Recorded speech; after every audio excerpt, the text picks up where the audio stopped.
조선은 사방 수천리의 어마어마한 땅덩어리를 가진 동방의 대국으로 묘사가 되고 서쪽 병영 이천리라는 드넓은 땅을 빼앗기고도 국가가 안정적으로 유지되었던 국가로 묘사가 되잖아요.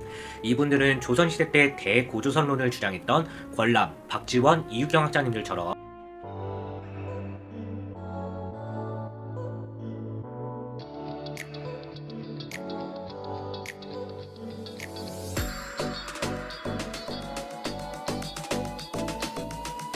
안녕하세요. 스토리텔러 글림킴이라고 합니다.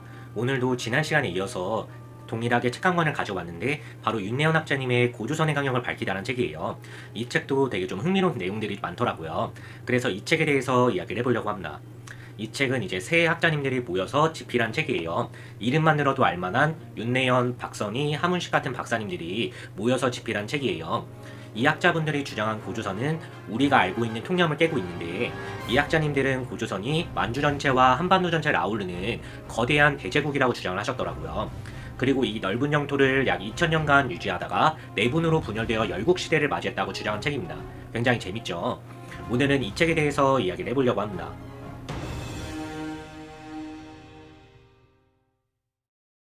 고대시대 때부터 고려시대 때까지 고조선은 사방 수천리의 어마어마한 땅덩어리를 가진 동방의 대국으로 묘사가 되고 기원전 300년경 연나라로부터 서쪽 병영 이천리라는 드넓은 땅을 빼앗기고도 국가가 안정적으로 유지되었던 국가로 묘사가 되잖아요. 또한 기원전 1세기경 군사적으로 최전성기를 달리던 한나라 시절엔 동방의 국가들이 한나라로 들어가는 길목을 차단하고 중개무역으로 막대한 흑자를 누리던 강력한 대국으로 인식이 되었죠. 그래서 고조선 하면 따라붙는 수식어로 방수천리, 즉 사방으로 수천리에 달하는 드넓은 영토, 끝이 없는 영토를 가진 대국으로 기록이 되었죠.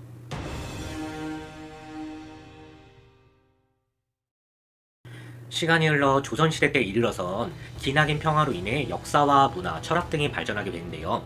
이 시기에 고조선을 두고 다양한 해석들이 난무하게 되더라고요. 바로 대고조선론, 이동설, 소고조선론이 바로 그것인데요. 짧게 설명드리자면 권람과 박지원, 이유경 등은 고조선이 요동을 기점으로 확장해서 만주 전체랑 한반도 전체를 아우르는 대국으로 묘사를 했어요.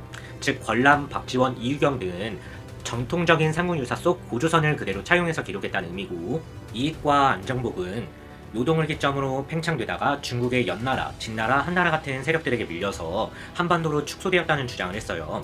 앞에서 말했던 대고조선에 비해서 신생설이긴 하죠. 그리고 흥미로운 것은 마한, 진한, 변한 같은 사만의 기원이 고조선이 한반도로 축소되며 형성되었다고 주장한 점이 굉장히 흥미롭더라고요. 그리고 요동 부근에서 한반도로 축소되었다는 주장이 오늘날의 이동설과 상당히 비슷하기도 하죠. 그리고 정약용과 한맥겸은 소고조선론을 주장을 했는데 이들이 주장한 고조선은 압록강으로 시작해서 한강 이남까지 팽창됐던 존재로 생각을 했어요. 즉 조선시대에 와서야 이런 다양한 설들이, 다양한 해석들이 나타나게 된 것이죠.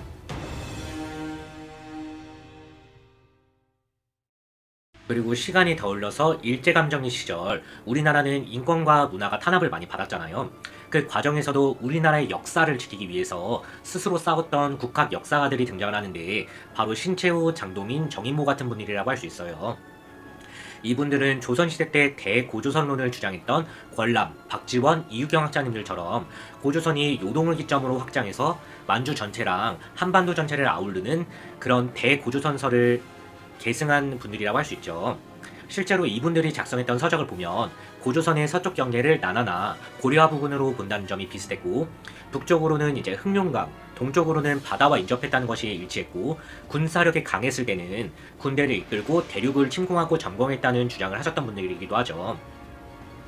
또 흥미로운 부분은 전 시간에 다뤘던 18세기 장 바티스트 레지 기록문에서 등장한 고조선과도 일치하죠.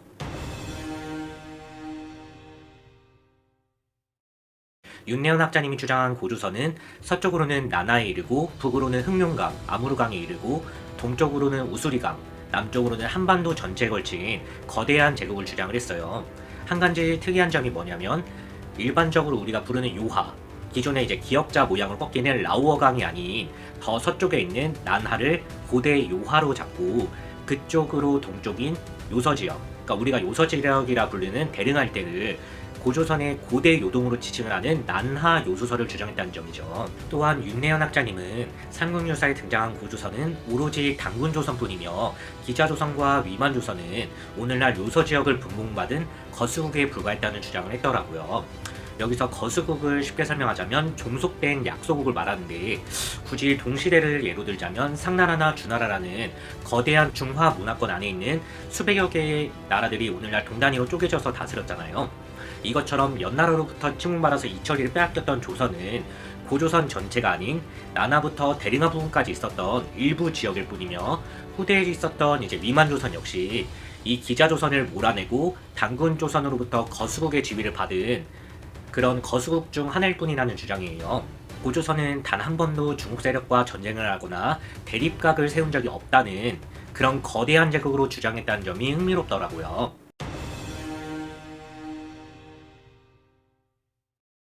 마지막으론 이련이 당군신화를 통해서 서술한 삼국유사라든가 조선시대의 권람, 박지원, 이유경들이 주장한 대고조선설과 일제감정 시절 김규현, 신채우, 장인보 등이 주장한 고조선 역시 만주지역과 한반도 전체를 다스리는 거대한 제국으로 주장했다는 것이 맥락한 소리가 아닌 문헌학적으로 고조선의 실체를 증명한 증거라고 주장을 하더라고요.